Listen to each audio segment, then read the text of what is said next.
Welcome to Feyterra. I'm Aurora Feyterra, and Feyterra is a place where we look into the myths of all times and use it to support our modern day. It's a place where we believe in the magical aspects of life to help us expand our points of view. And so today I'm going to talk a little about marriage. Background on where we are today is that people are afraid of marriage because for the last thousands of years, we've been in a phase in which marriage is really based on ownership and control. It really was trading of property. And the dysfunction in marriage is carried out today. And so a lot of alternative community has decided, well, if we don't get married, we don't have to deal with that dysfunction. If we just open up our relationships, then we don't have to feel controlled. So the purpose of this audio is to talk about why containers matter and how we can reprogram marriage into something that is beautiful.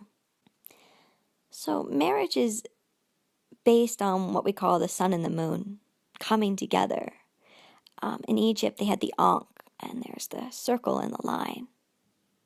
And the circle and the line of the Ankh, which they say that the Ankh represents eternal life. It's like when you look at the top of the Om, there's that circle and a dot on top, and that represents that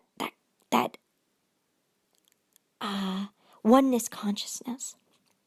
When the circle and line comes together, you become the expanse of everything, but it must be balanced. And the sun and the moon, which is kind of like the circle and the line, in paganism, they say that women are connected to the moon, and women, so you know that humans are like 70% water, I believe, that moon affects our water for men and women. But women's wombs are mostly water, in my personal opinion, right? We bleed, and we bleed according to the moon, and we cycle according to the moon. And because we're cycling so often as women, it is the sun, it is men who hold that container. In paganism, they say that men's codes, they're night codes, which we've lost. There's heroes codes, there's warrior codes. It's to protect, provide, and support for the women who are giving birth to babies, for the women who are bleeding every month, for the women who are doing that work, that transformational work all the time. It's the men who hold it. And that's why we were designed in different bodies. Now, that doesn't mean that a woman can't have a more fierce and linear personality and a man can't be more fluid and feminine in his personality. Something to do with your personality. It just has to do with our hormonal design. It also has to do with our biology. It has to do with brain functioning. There's been books written on the differences in a woman's brain and a male's brain. They're different. Now, I know that I'm probably throwing some people off who are lesbian, who are in homosexual relationships in general, people who are gender fluid. I'm just sharing with you the myths. This is not a critique on the expansiveness of what's possible in this world. But for those of you who are in a marriage in which you are playing on feminine and masculine polarity, in which you are in a space where you as a woman or whatever, if you're living in polarity, if you're choosing to do that, these myths are really beautiful, and that's where marriage stems from. Marriage comes from polarity coming together to birth and alchemize into something new. It's the fusion of opposites. All things, like this polarity, this, like, if you look at physics, polar opposites are drawn to each other. That's what creates life, that creates child, right? I wish I knew more about physics, because I can feel it in my body, that there are things all around us, just like mitosis, merging and dividing, merging and dividing. It's this polarity of opposites coming together and merging into something else that creates life, the spark of light. And so I brought up Sumeria for other reasons, because I was talking to my husband, about when things changed. And I was like, oh yeah, the goddesses like Inanna, they didn't have marriage the way that they do now, but not even later on. It was later when Isis and Osiris and Mary Magdalene and Yeshua came and introduced these alchemies for marriage that were about transmutation and transformation, that were about two sovereign people coming together and merging and creating something new that's more powerful than they could ever be on their own. I think before that, the idea was to just, the ultimate ideal is to just be sovereign in yourself and to love your community, to love your family, to love your partner. I think that what was introduced to us through Mary Magdalene and Yeshua, Isis and Osiris, these alchemical marriages, is a deep magic. It's a very profound magic. And honestly, most of us don't know how to navigate it. I think the myths and the mystery of that has been lost, but we are reclaiming that. And I believe the first key is women remembering their power as women and their voice and their ownership of their body and their sexuality, and then being willing to transform, and men too. To men to go through their walkabouts and their hero's journeys, to go through their prince, king, and to, when they want to get married, when a man desires to get married, he must also desire to protect, provide, and support. I'm saying that because I feel it's true, and I don't believe that men are willing to hold that container as much as they should because of how they saw their fathers protect, provide, and support. And it was something that they want to rebel against because it was perverse. But in going into the artistic flow where no one's holding container for each other, no one's actually alchemizing, and no one's really birthing into who it is they're meant to be. And as they transform, roles are confused, people get stressed out. And why it is that men protect, provide, and support is because they have the cock. Because they're not hormonal and shifting all the time, because they're not birthing the baby. Because women are holding so much. Our extrasensory perception is immense. Look into the biology of it.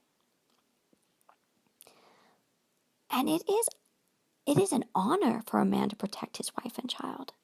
It is an honor. It is warrior codes. It is what allows a man to feel his strength and his truth. And when you take that away from him, he always feels lost. And that's what I've just seen. If you don't resonate with this, that's beautiful. That's fine.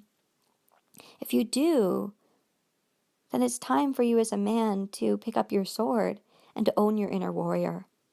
And for women, it's for women to own our inner power and to recognize the power in the fact that we are cyclical, that we are always changing, that we hold the world in our wombs, the cosmos. We're connected to the cosmos. They say the cosmos are in our belly. And what that means is that we feel everyone. When they say that we hold the cosmos in our belly, it means that we feel the map. Like if you studied astrology, they say that our life map is in the stars. It's written in the stars. And that same life map is mirrored in your own womb. You're holding everyone. That's why they say that when we bleed, and again, I host the Red Tent for a very long time, which is where we also learn our menstrual blood mysteries, the power of our blood and our shadow and our transformation and all of that.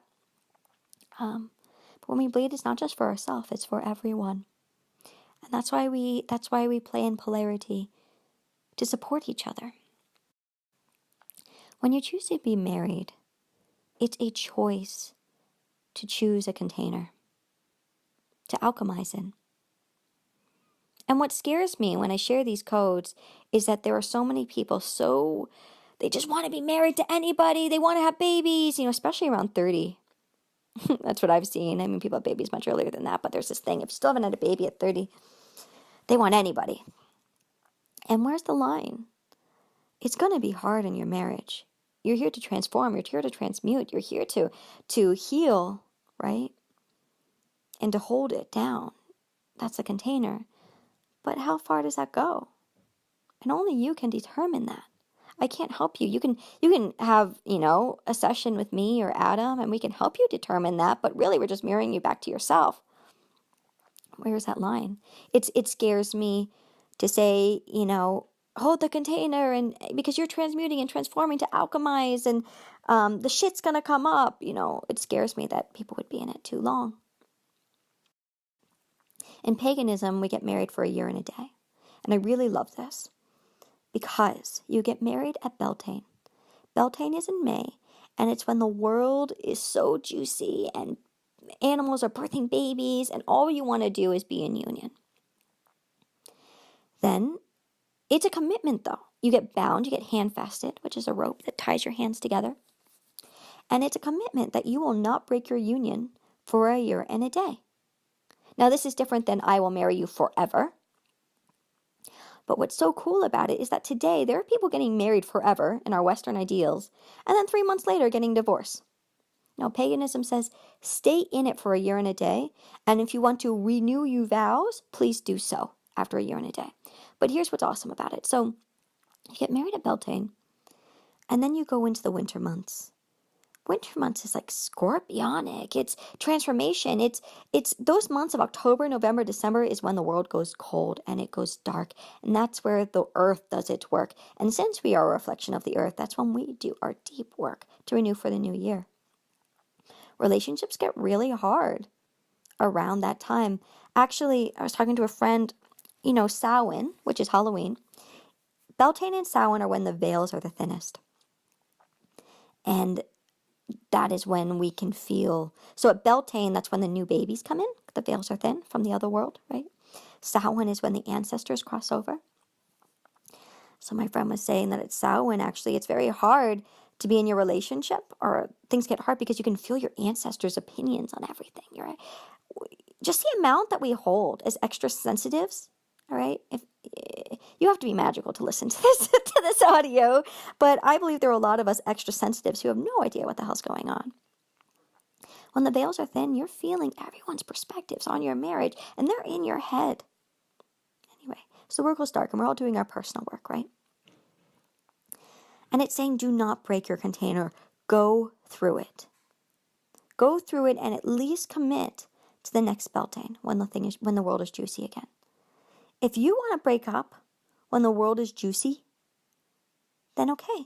Release your vows, uncord yourself, honor your union in your container, thank you so much, and go your separate ways. Or you can renew your vows and go through it all over again for another year and a day. That's beautiful. And I think marriage is like that. You have to understand the commitment of that alchemy. You have to understand the commitment of doing that transformation work, because that's what marriage is, and coming together to create new life. But no, don't be in it too long. If it's detrimental, please uncord. Right? If you lose your sovereignty in this, if you start going into old models that are terrible and you can't get out, patriarchal or just old models, then uncord. But you have to know that when you're in marriage, you have to commit to it. And I'm saying this it's like radical. Like what I'm saying is radical, even though it's what we've been doing throughout time. It's radical right now because what we're doing in romantic relationship is introducing polyamory and all kinds of alternative ways of being in relationship. And I actually think polyamory is beautiful. I think that romantic relationship in general is like a spiral. It's an endless growth path, when sometimes polyamory is what's most healing for us. But that's not what you're choosing when you choose to be in marriage. So you have to understand the difference in boundaries. At least that's what I believe. Keep it clean. Keep it clear. Know what you're choosing. Getting married and opening up the relationship and being with lots of people, basically you're creating your own definition, and that's beautiful. But I don't know that you're going to be able to do the Tantra. I don't know if you're actually going to be able to merge and move into that next phase of yourselves. Because Tantra is a full courting. It's a full binding. It's a opening up each chakra with each other, merging each other's souls. It's a fusing, and it's a lot of fucking work. And I just don't see anyone doing it, really, in poly. And you don't have to. We can all make our own rules here, but I am doing it. I am choosing it because I believe in my growth path. I believe in the journey down into the underworld to transform. I believe that this is the only way Adam and I can transmute the pain from my past lovers, the pain from my mother and father. We have to hold a container to do the deep work.